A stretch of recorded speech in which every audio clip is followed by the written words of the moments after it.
Hello, Matthew Williams here, just bringing you a little video to discuss a question which was brought to me by a YouTube user. Can't remember their name now, but I thought I'd just answer this. It was regarding my police complaint regarding an officer that did something rather weird one night. So I'm going to explain it in full detail now. If you have any more questions on specifics, I'll go into them, but I'm just going to whip over the facts because there's a lot to this. And look, I've got some nice things on my wall. Look, alien face, nice crop circle, a first dog ever had Wallace, and some nice art of dragons and things like that. But anyway, right, this is a letter from the Police Complaints Authority. So you can see it. Look, there you go. Right, okay. I don't live at that address anymore, so I don't care that that's there. Okay. And it says, "Dear Mr. Williams," God. I'm writing, I'll read this out anyway, but anyway, there you go. You've had enough of that time. You've had enough of that one, hopefully. Let me get the things up focused. Zoom. There you go, that's a bit better. Okay, and I'm going to read this out in a second. Okay, right. So basically what happened was, I was, back in the crop circle making days, I got a funny feeling this was just prior to my arrest for making crop circles. So interesting timing in terms of, but this was when the complaint was done, was in 23rd of June 2000. So this actually happened, a few months. I can't remember exactly when it was. 18th of June 1999 was the incident. Oh, well, there we are. See, my memory's going now. 18th of June 1999 was about a year before I got arrested for making crop circles. But I think my name was known out there. Sorry, I'm looking at this. I do this. I'm looking at the telly all the time. I have to look into this. So anyway, in my house, minding my own business, not particularly going to go out and make a crop circle that night, but nonetheless, decided to go to the Barge Inn pub. So got in my car, drove up the little laneway, and our lane is a private track. So we're outside Bishop's Cannings. We were in a 3 Borton Lane. Look it up, 3 Borton Lane, SN10 2LH. Look it up on Google Maps. Now, we lived at the end of this little track lane, down at the furthest point away. It's a gravel track, it's private. We never have any break-ins, we never have any trouble down there, so there's no reason to really see a police car. Okay, now I came out of my laneway and up onto the actual road, and as I came out of the lane onto the road, 2 headlights came on, and they were parked up on a verge. So I mean, you've got a single track lane, and it's grass and a banking down, so you can't go there, and there's grass and a banking up, and on the grass and the banking up there was a car parked. I don't know who it was, but the lights came on, and somebody decided to pull out and drove up behind me. Now, fair enough, I didn't know anything was weird at the time, except I was driving along, going to go through Bishop's Cannings to come out onto the Bishop's Cannings to the Bridge Inn Road, and as I was driving down through Bishop's Cannings, this car came really close up behind me. We're talking, a foot away from my bumper, and he basically came up behind me and then dropped back, maybe 20 feet, and then he came up behind me again and dropped away. And I thought, and this was just as I was coming into the village of Bishop's Cannings, so it's rather aggressive sort of driver behaviour. This is the sort of thing you expect when you're maybe on a country lane and somebody wants to pass. But nonetheless, because I didn't know what was going on, and didn't mean anything particular, I thought, we've got a driver who can't wait. So I moved out of the way, and I decided that it was best to just let him pass. So I slowed down, wove my arm out the window, waved my arm out of the window, and tried to get the driver to go past, and he dropped right back. So I thought, oh, fucking what the hell, idiot. Right, okay, so I carried on driving through Bishop's Cannings, and Nothing happened. The car was behind me at a distance. And then when we got on the other side of Bishop's Cannings, again, accelerated, hard acceleration from the car behind, you know, and he came right up to my bumper and slammed his brakes on, and then dropped back. And then he came right up against my bumper again and slammed his brakes on. I'm like, what the fuck? So I'm like slowed down. I pulled over. Now, this is a dual track lane now out of Bishop's Canning, so we're on, you know, wide enough to pass and overtake. So I waved, and he didn't seem to do anything. So Bishop's Canning's to the junction where you turn left to go towards the Bridge Inn pub. And I thought, well, you know, what the fuck's going on here? And my initial thought was, crop circle wankers, yeah? Crop circle fuckers tried to give me a hard time here, probably found out where I live, and obviously they want to sort of maybe get me out of the car and do something, you know, maybe try to beat me up or whatever. So I thought, well, fuck that, I'm not going to stop the car, because that's about the worst thing I can do. I'm a pretty good driver, and I can drive quite defensively and quite offensively to the point of actually ramming you. I'm a bit of a road rage monster, and I know what I'm capable of, and I thought it's just best to get the fuck out of there. And I thought, well, you know, let's see whether they can catch me, because I know these roads pretty fucking well.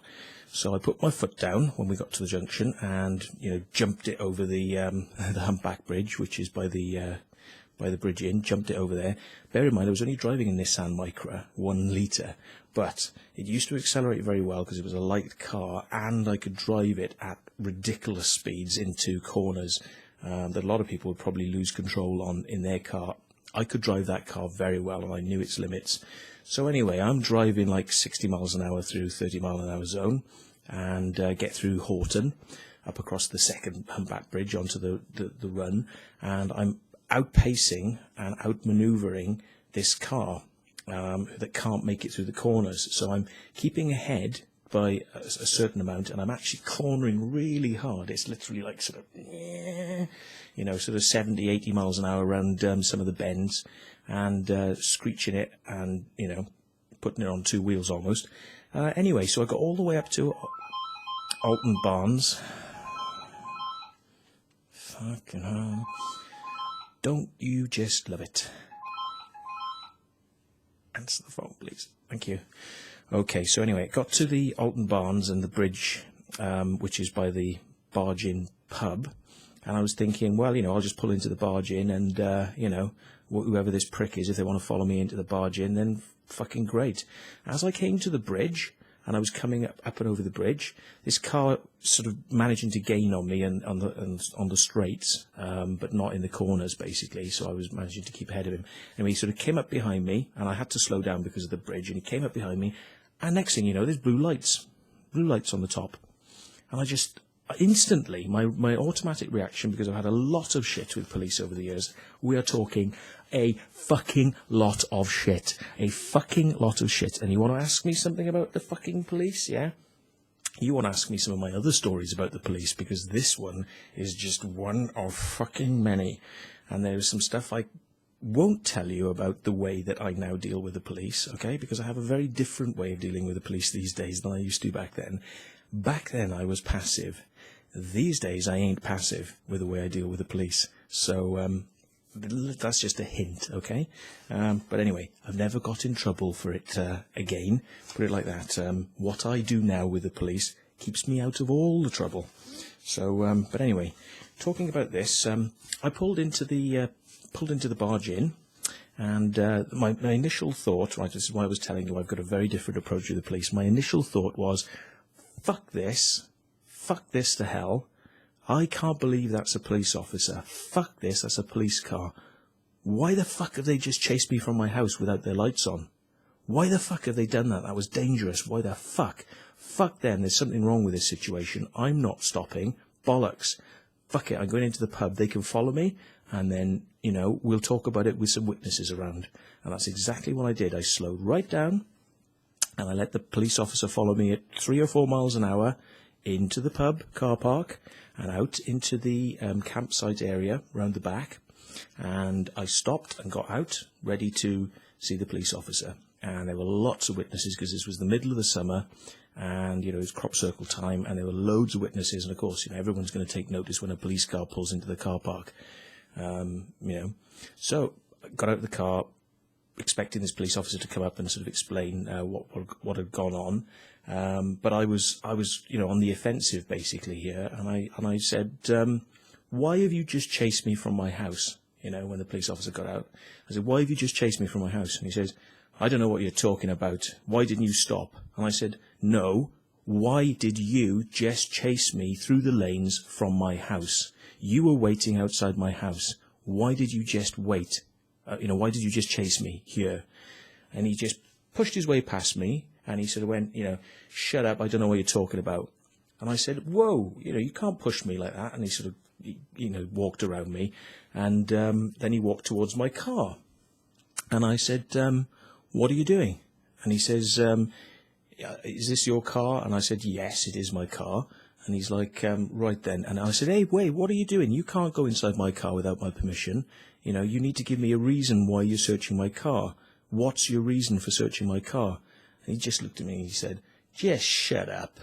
And I said, no, I'm not just fucking shutting up at all. You, under the Police and Criminal Evidence Act 1980, have to give me a reason why you're searching my vehicle. Yeah. Having been in customs and excise, I seem to remember a little bit about some of that bollocks.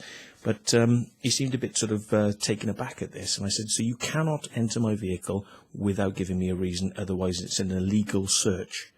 And he just looked at me and just said, just fucking shut up, and opened the door and started searching my car.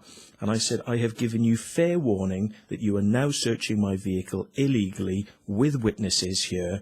Right? I've asked you what your reason for doing it was, and you've refused to give me a reason. Okay? Now, a lot of people were taking notice by this point, and I don't know what the time is because I have to split these up. So anyway, the police officer's in my car now, and he's searching, and I just said, this is shit. And I was like looking at people saying, are you catching this? Yeah, you're catching this. I've done nothing wrong, and this fucking arsehole has just chased me for about 10 minutes, 10 miles from my house, without his lights on, and he's just turned them on at the end of the bloody lane there. Right? And I didn't know who he was. Yeah, and people are like, ooh, like that. So he comes out of the car. And he sort of walked up to me, and he said, I can't remember the exact events because it was a long time ago. Obviously, memories fade a little bit, but I remember the basics of it. And he sort of aggressively walked towards me as if, he was going to sort of push me out of the way again. And then he walked around me, and I almost thought he was trying to goad me into pushing him or punching him back or something, yeah? I really think that's what he was trying to do. That's why he sort of brushed me the first time. It's like to try and get a reaction out of me. So anyway, he goes back towards his police car. Now, I'm assuming he's going to sort of radio in or do whatever he's got to do. So as he's walking back to the police car, I kind of, for the first time, really look at his police car and think to myself, well, it's not a police car, is it? It's more like a van. It's like a dog handler van. And I thought, fuck me, he's a dog handler. Why is a dog handler chasing me at night in his car? So he went into his car, and when he came out, I said, are you a dog handler? And he went, yeah, why? And I'm like, well, if you're a dog handler and you're chasing me from my house to here, then we've been going around the bends at like really high speeds, yeah? And if you've got a dog in the back of that fucking car, mate, you must be a cunt, yeah? Because your dog has been thrown around in the back of that car, and don't tell me it hasn't, yeah? So you are basically a person who's fucking cruel to your animal and shouldn't be allowed to have an animal. There's no way you should have been chasing me tonight. Are you police pursuit trained? Now, some of you may not know what that means, but if you're a police officer, you're not advised to chase people because, it can cause accidents. So the police, for their own responsibility reasons, they say, oh, don't get into chases because it could cause problems. The only people who tend to want to do it are those who are police pursuit trained. Sorry, snuff, for those who don't know that I do it. So he, when I said this, you could see it in his eyes. He was like, you bastard, yeah, looking at me. And I said, so you're fucking cruel to your dog. I said, I tell you what, right, when I make a complaint about what you've done tonight, I'm going to fucking complain to the RSPCA and get them to look into your behaviour, because you are abusing that dog by driving around like that in this car. Yeah, it's fucking outrageous, and you should be ashamed of yourself, yeah? And he just sort of like went, like as if I'd really touched a raw nerve with him, yeah? And he said, he came up to me and he said, you're going to be fucking arrested now. And I said, am I going to be arrested? I still haven't heard what I've done wrong, yeah? And he's like, I'm fucking going to get you fucking arrested now. And he's like, he started swearing, went back to his car, and and I said, what are you going to do? Radio for 5 lads to come round and grab me, is it? Yeah. I said, well, I tell you what, mate, you just fucking do it, because there are witnesses here and you have broken procedure and you have been abusing your fucking dog with that car. Go for it, mate. Fucking go for it. I want you to fucking arrest me, because this is going somewhere. Yeah. And he went back to his car, and as he went back, he went, yeah, well, you're fucking arrested, that's fucking it. And I said, I haven't heard you say that I am under arrest yet, so am I under arrest or am I not under arrest? Yeah? So he got back in his car and fumbled around like he was doing something, and then he came out, and I can't quite remember what the final words were, but I mean, you know, you had to see this bloke. He was dressed like a fucking stormtrooper in black sort of gear that was, you know, it's like riot gear, basically, you know, from head to toe, like anti-stab, you know, padding all the way down, black boots, you know, it's all black top to bottom, and, you know, not really looking like a classic police officer, but looking more like a fucking, you know, like Mr. Bloody, Mr. Sniper material, you know, like I'm going to be on a roof with sniper gear, that sort of look he had. It was quite bizarre. Anyway, I don't know whether we're going over time on this, so I'll have to stop and finish in the next one.